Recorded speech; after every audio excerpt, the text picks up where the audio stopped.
So good evening, everyone, and we are really happy and excited to have you on the call today. So to proceed with the review of our book, um, or the fourth book, Outlier. We started Kaizen a while ago, and this is the fourth book we are reviewing. We started with How to Win Friends and Influence People by Dale Carnegie. We proceeded to read, what was the second book we read? I've forgotten now. Okay. So I know we read, the recent one we read was Think Grow. Oh, okay. We read the Attitude is Everything by Jeff Keller. Then the third one we read Think and Grow Rich by Napoleon Hill.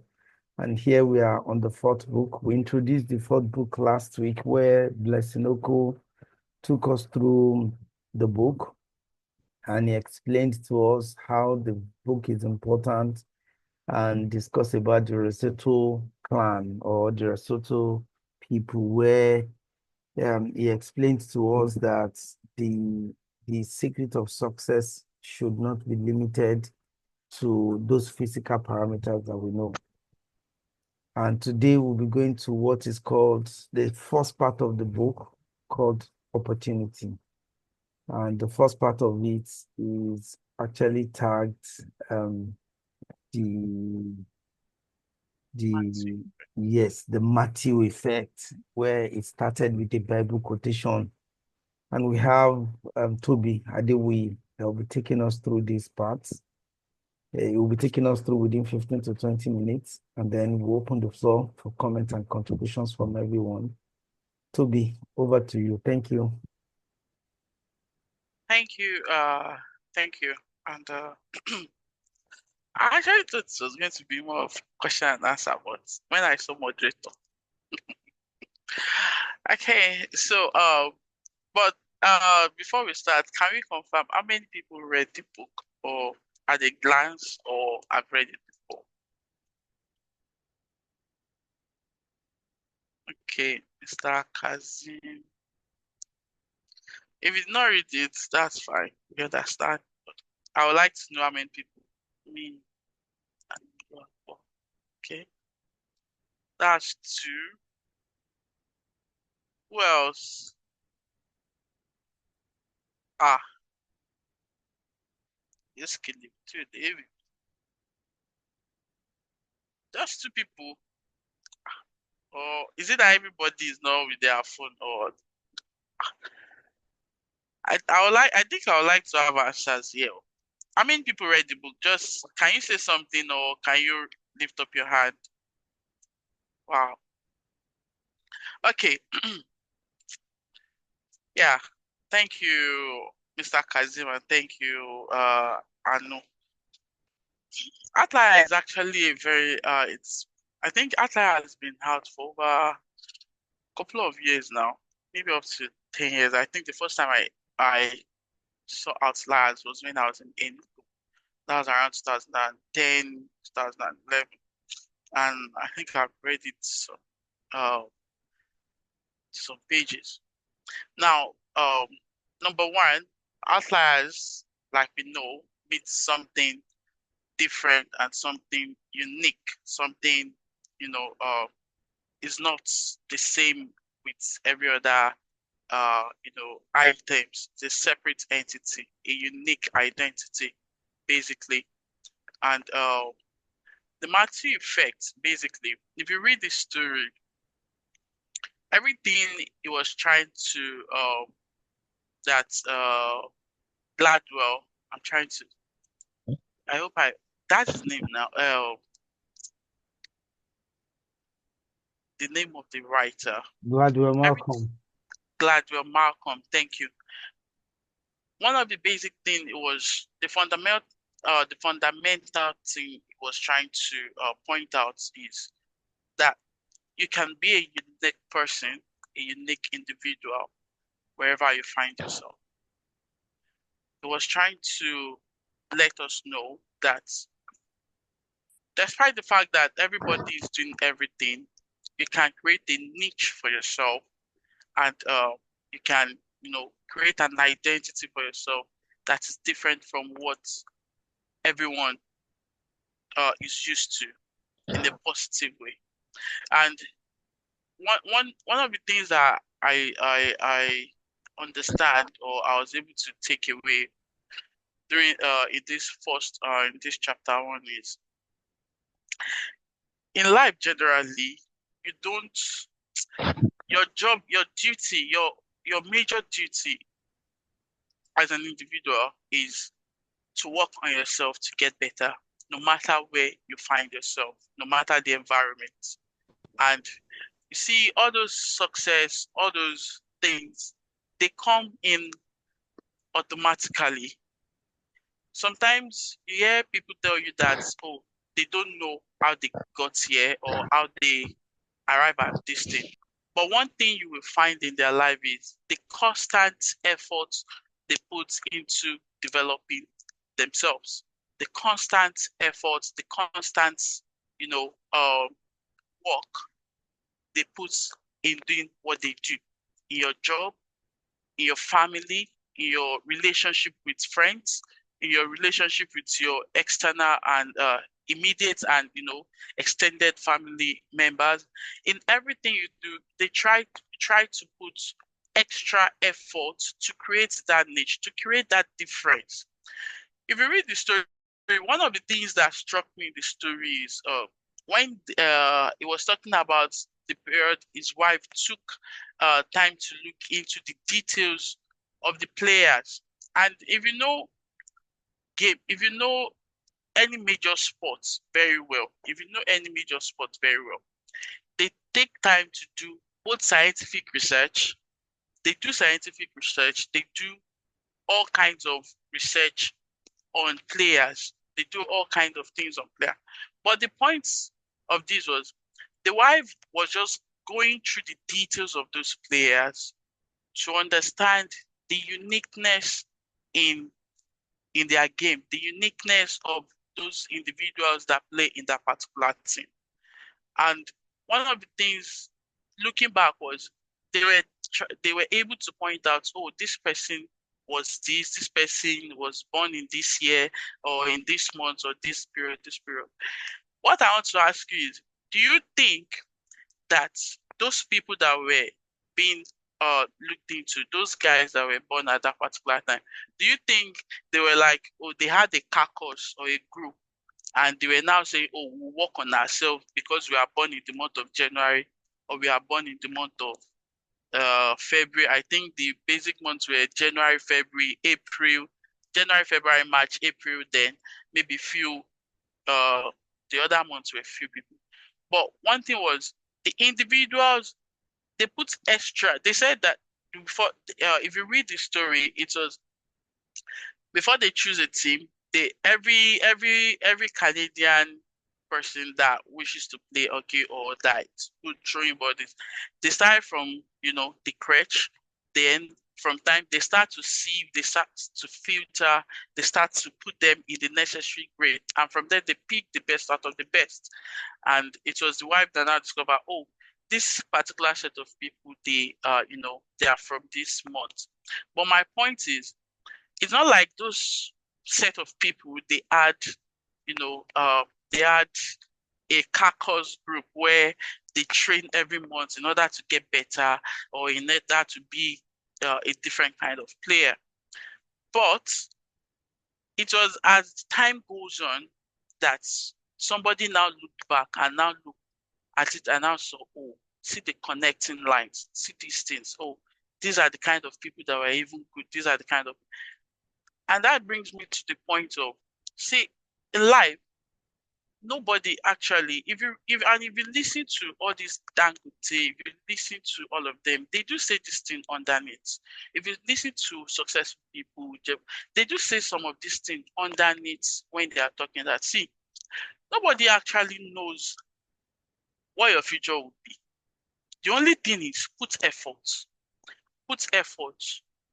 develop yourself. It's at the point that when you are now successful, when when you've reached a certain thing and you look back, then you are able to now put the connecting lines on the dots and see, oh, the time I passed through this is what I learned. It was able to help me get through this process. It was able to help me get, and that's what the Matthew effect is. It said, and it's a simple scripture. It says, "For unto everyone that shall be given, it shall have abundance, but from him that shall not shall be taken away, even that which he has."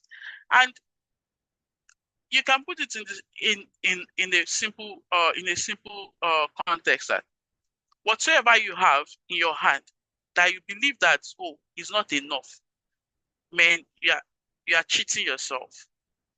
That small thing you have, that small, opportunity, use it to develop yourself. Where you are working, no matter the position you think you should be or where you are right now, it's an opportunity for you to get better, for you to have a better understanding about life, about the situations of things, in order for you to be able to program to be able to prepare yourself for the next level, for the next chapter of your life.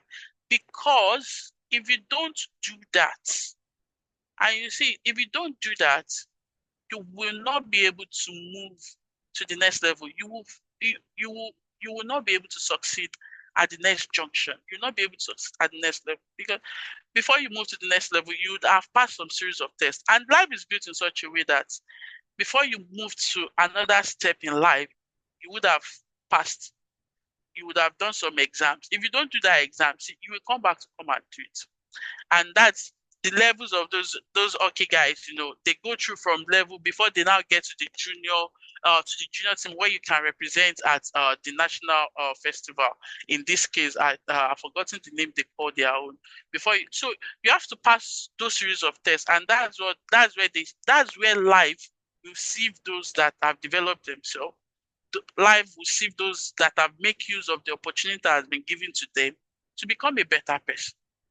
So and then, hello, is everybody hearing me? Should not be like I'm the one talking to myself in this Yes, case. we can hear you clearly. Okay. I want to be sure that I'm not talking to myself. All right. So, okay. Where did I stop now? Where did I stop? Okay, I think I can still continue from here. Now, if you read like this one of the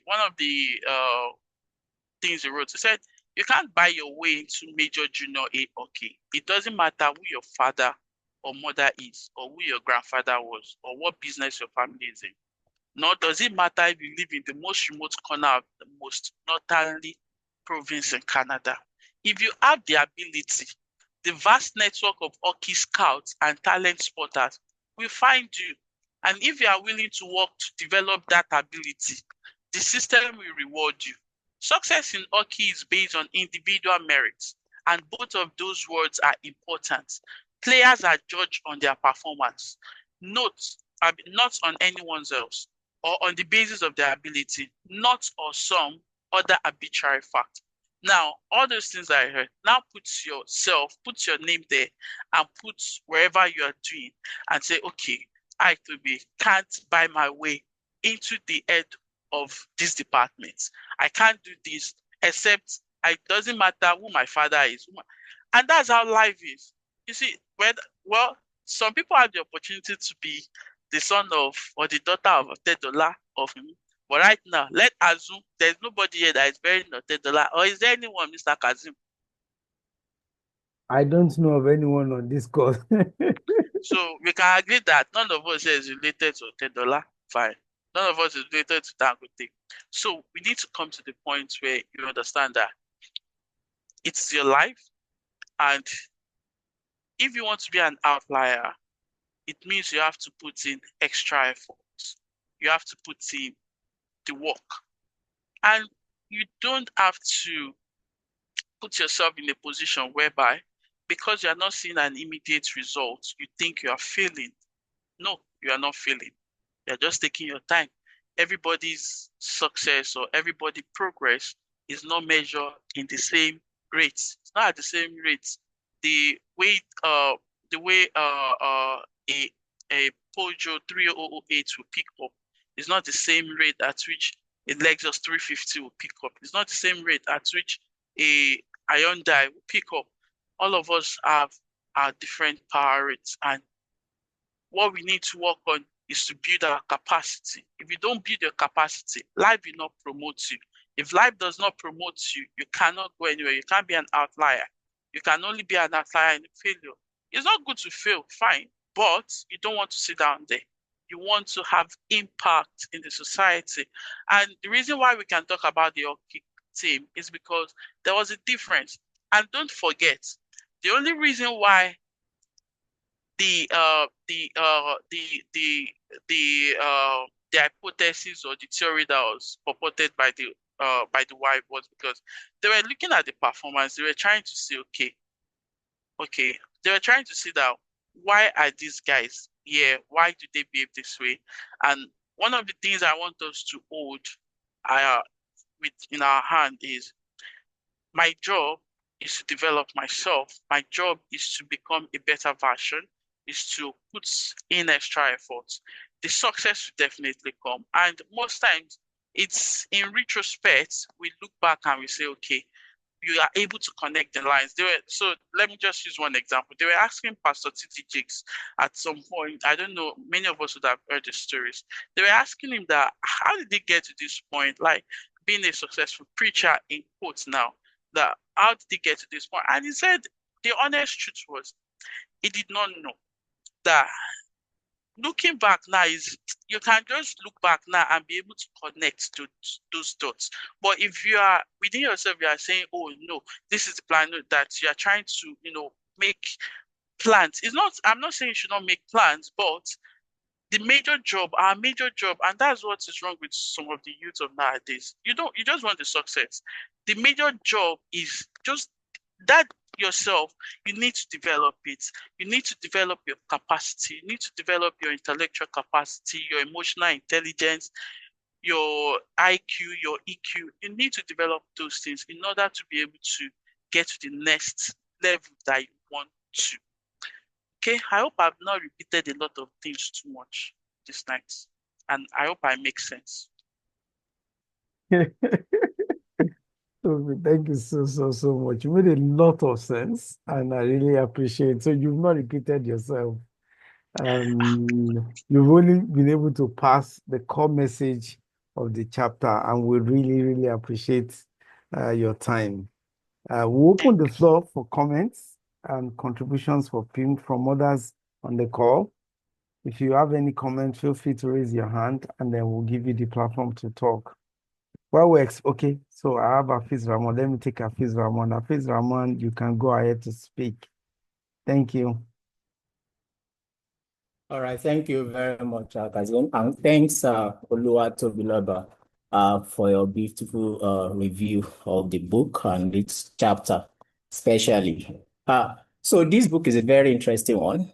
A lot of insights without so much of analysis, right? So it became very interesting when you got to that page where the guy, actually replaced the date of birth, with the number, with the wins that each player in the Vancouver hockey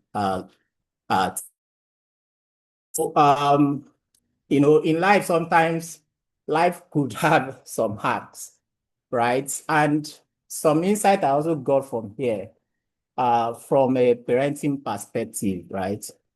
According to the book and psychology, and also the neuroscience also has proven that there are stages in development in children, right? What a child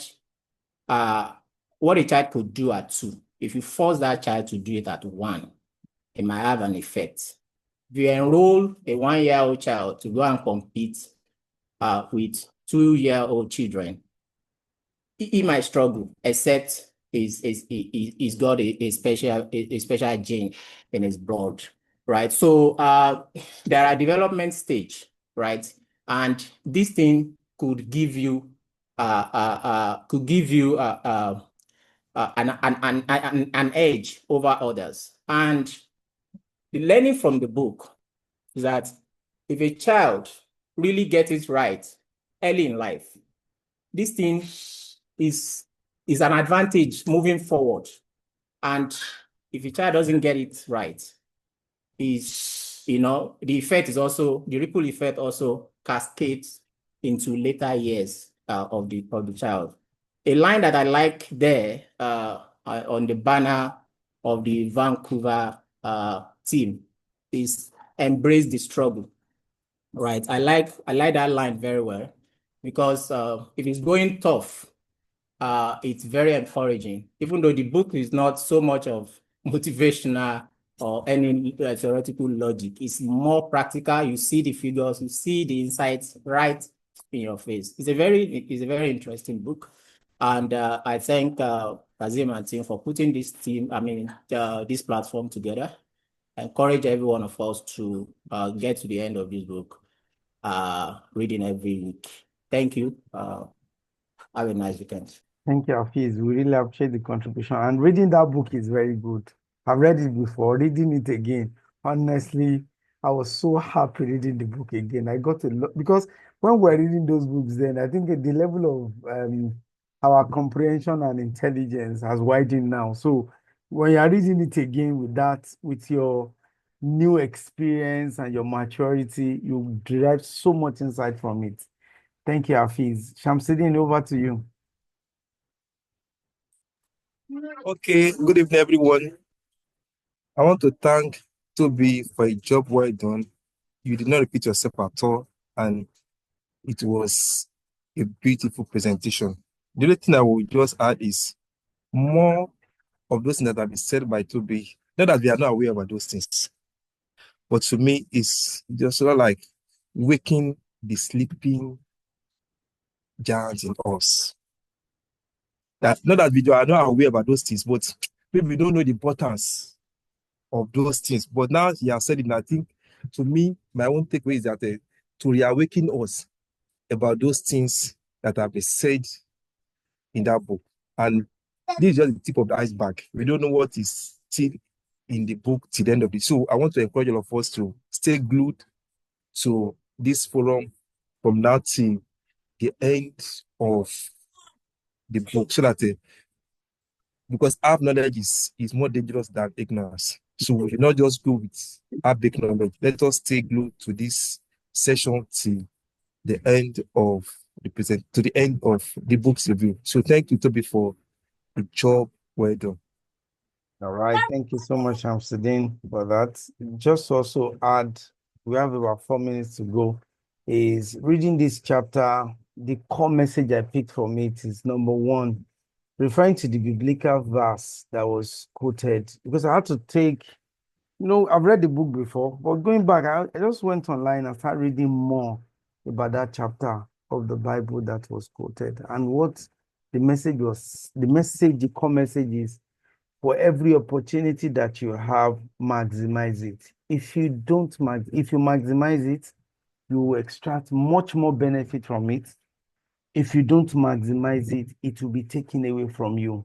So that's the core message. And that's what the book or this chapter is trying to tell us, to say that the Matthew effect is emphasizing the fact that the story of success is not only tied to the individual, or is not tied to one person, because a lot of people today, you see big boys, a lot of them come out and start talking about how they made it. Gladwell made references to a point where people said, I started from nothing. I don't hold any gratitude to parenting or to my parents or to my community. It's trying to emphasize that that is a lie. That is absolutely wrong. Every single person that is successful can go back and point to something that gave him or her a leverage to be successful. But what is now saying is, how are they able to leverage on that opportunity? That is what it's emphasizing. And he cited this example of the hockey guy, saying all of them were giving birth to January, February, March, April. And the secret, he said, some people will quickly jump into a conclusion to say this is related to their star, to astrology. And he said, no, that is only related to their maturity and age.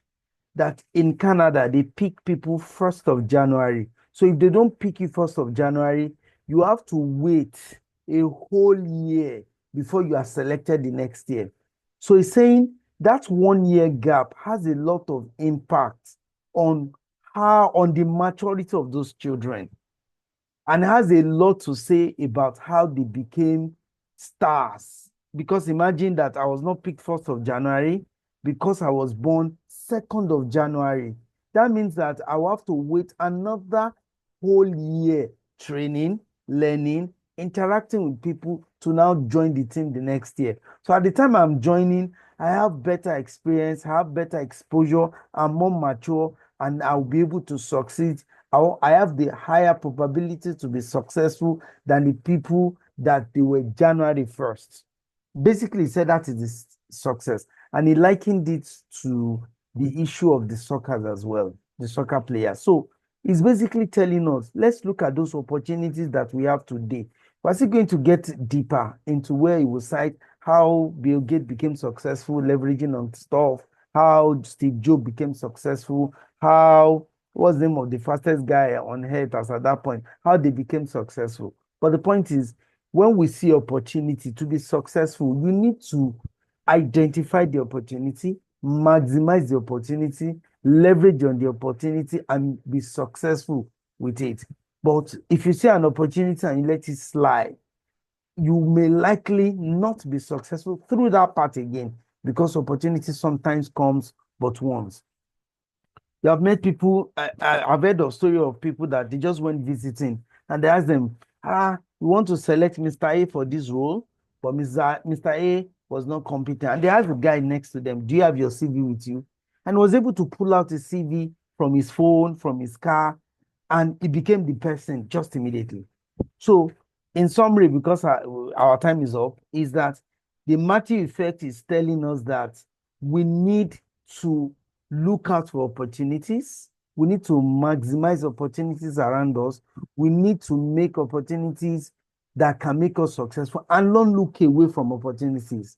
So that's the first chapter. Next week, we'll be going to the next chapter where another reviewer will be taking us through. So please follow us on our social media platform, Facebook, YouTube, LinkedIn, Instagram, and X. Just search for Kaizen Reading Group and join us.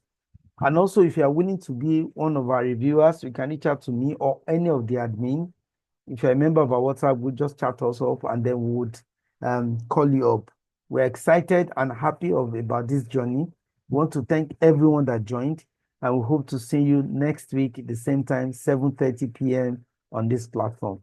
Thank you so much, everyone, and have a wonderful night. Bye-bye.